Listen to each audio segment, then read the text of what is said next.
What's up guys, how are you today? I hope you're doing great and I hope you are enjoying my videos on my channel. If you do, please don't forget to subscribe to my YouTube channel and hit the bell button too so you get notifications so you don't miss any new video I upload to my channel. Today our video is going to be very interesting. You will love it. It has tons of information. Recently I got questions from you guys and got my attention. I said, yeah, let's do this video. Let's give those information out. Like Walid, when you do point cutting technique, when do you use it? Why do you use it?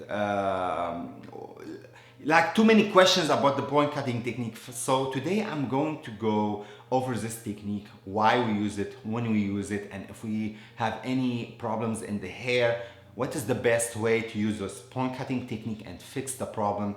Tons of information, but I'm going to go over 5 points today because there is millions of information about these techniques, and I cannot go over all of them in one video. It's gonna be 3 hours video, so I'm going to go with over 5 points, and those like very common and happen all the time, and we need them in the salon on daily basis. So let's go and start our video step by step.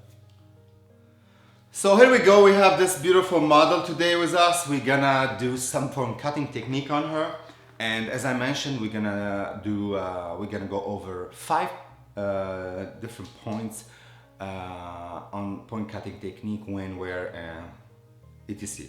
So let's start with the first things about point cutting technique. What is point cutting technique? Point cutting technique is when we take a section like this and we get the shear and we go parallel to the hair like this and we cut into the hair. This is the first technique, which is parallel, okay? But we have 2 methods to use point cutting technique. We have the parallel, which I just showed you, and we can do the diagonal. When we cut, let's take this section and we're cutting more like this. This is the diagonal, okay? So now we know what is point cutting technique. We know we can do the parallel method and the diagonal method. So what is the difference between the parallel and the diagonal? Will be a good question, yes? When I go parallel, and I'm cutting just on the edges, what I'm doing is I'm creating softness. I'm softening the end of the hair. So parallel like this, the end, I'm softening the hairline, yes? But when we take section and we cut diagonal, as I mentioned, like this, so what we're creating is pieciness, we're creating texture, we're creating movement. So the more diagonal, so look here, when I'm cutting diagonal, look at this peak and volley, peak and volley, peak and volley. So those gonna create pieciness, more chunky like you see, and more piecey, and it's gonna add more texture and more movement to the hair. So now we know if I'm cutting just on the edge, parallel, I'm softening the line. If I'm cutting more diagonal, I'm creating more pieciness and I'm adding more movement, more texture to the hair. So now we know what is the difference. So let's go to the second point of cutting technique. Point number 2. We want to be careful when we do point cutting technique, okay? We don't want to go too diagonal, which means I see sometimes people like doing diagonal, but instead like are doing diagonal, okay? They are doing like diagonal. This is not point cutting technique. Because when now you release the hair, I'm gonna show you. There we go. When I release the hair, I'm creating very heavy, chunky lines. And then, because they are very heavy, then I have to go after that later and go and soften again and remove more weight and more. No, you don't want to do that. Do not go too diagonal. So be careful. If you are cutting or parallel and you're softening, or diagonal, but look, diagonal that way is very different from diagonal that way. You going that way is too harsh. You're gonna create those chunky I just showed you. So be careful not to go too diagonal. So this is point number 2. Point number 3, how deep I can go inside the hair. Or should I go too deep or I stay more out? What do I do? So here, it's a very good question, because here I'm gonna show you 2 different shears. This is 5 inches and this is 6.5. So if you look the difference in the blade, how tall. This is way longer than this blade. So this blade, the short one, I'm gonna use the short one right now first. If I'm taking like, you know, section like this, and I'm just softening the edges. If I have shorter blade, I have no problem. I just, you know, I'm just softening the edges a little bit. Softening, okay? I'm using shorter blade. Perfect, will work great. But if I want to remove more weight, if I want to go in, it depends what I'm doing. So I'm just softening the end. Any blade can work. Shorter blade, long, perfect. But if I want to go way more deep in the inside and I want to remove more weight, definitely I need a longer blade. So that's why very important, guys, to invest in your tools, because you need multiple shears. You need a different type of length, and you need a different type of blades, you know. So there is straight blade, there is more curvy, there is more chunky, there is more slim blade, and every blade for different technique, for different result.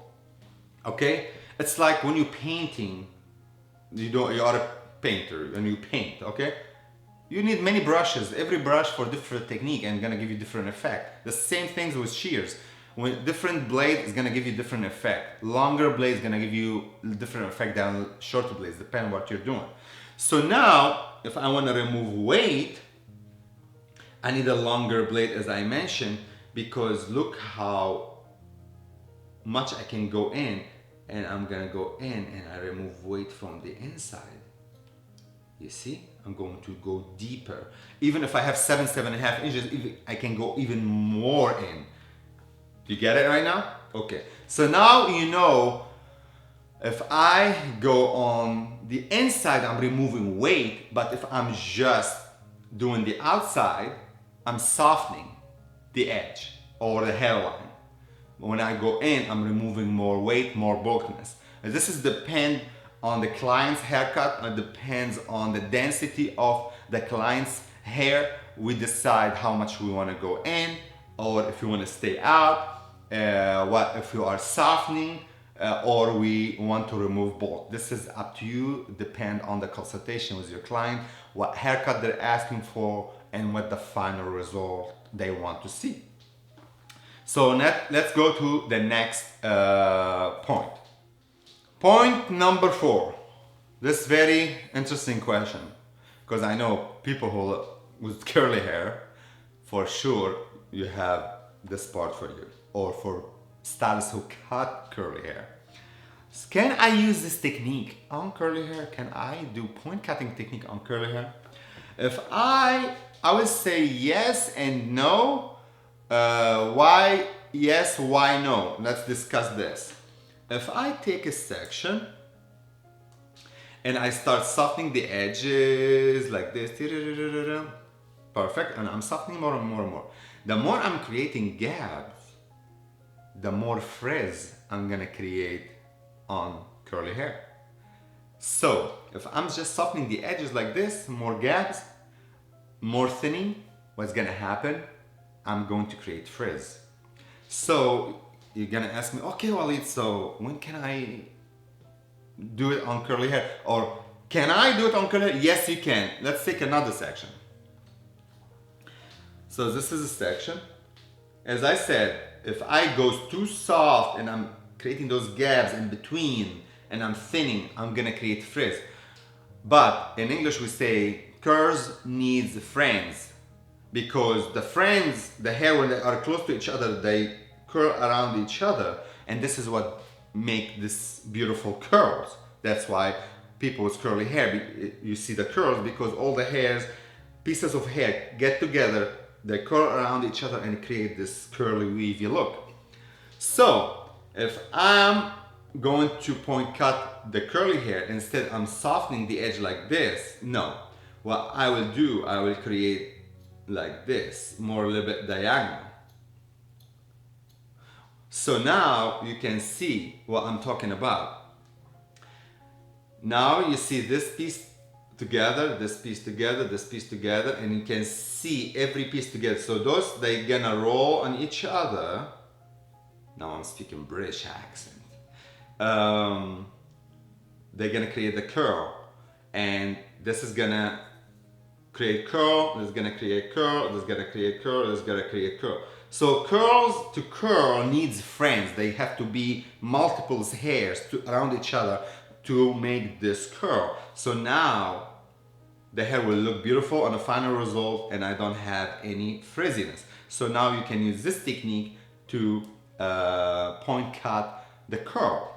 So let's go to the next point, to point number 5, and the last one. As I mentioned, there is tons of information about point cutting technique, guys, but I cannot talk about all of them because I cannot make the video 3 hours. So let's go to point number 5.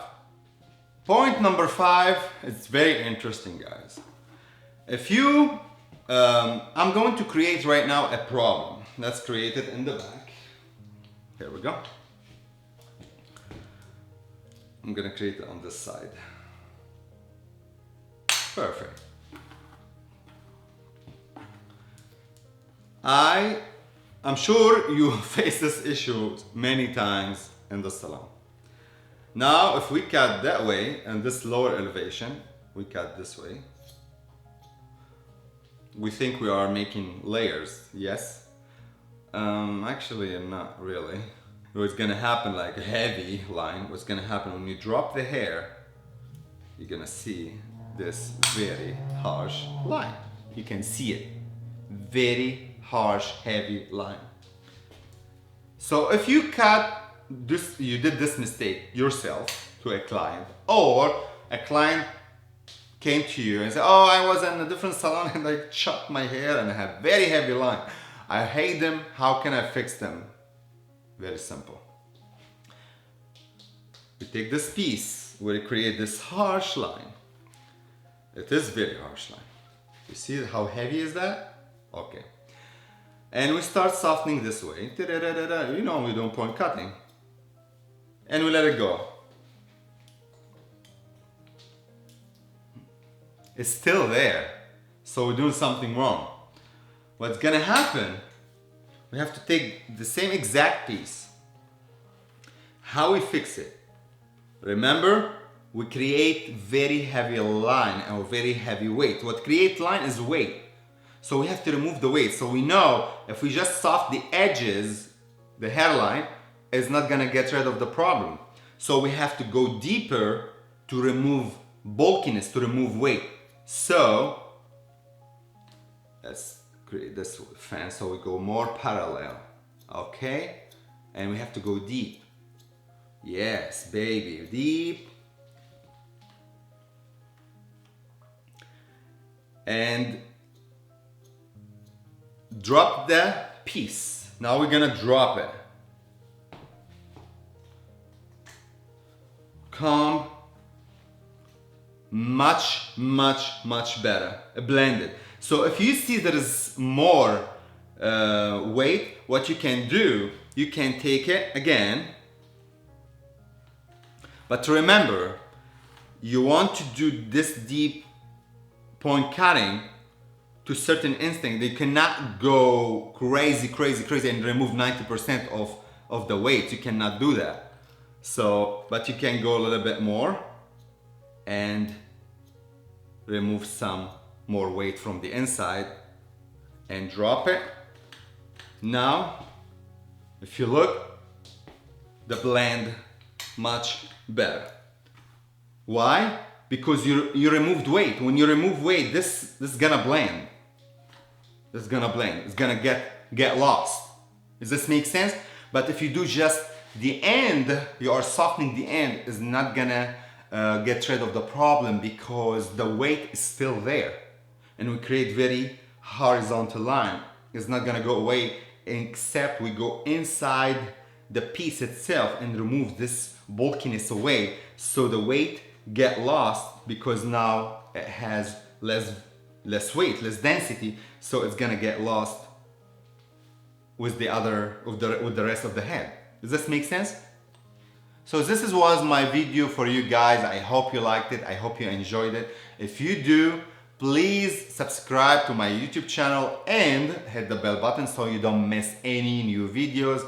And as always, I tell you, I love you and show me your support. And I see you in a new video, new idea, as always. And ciao for now.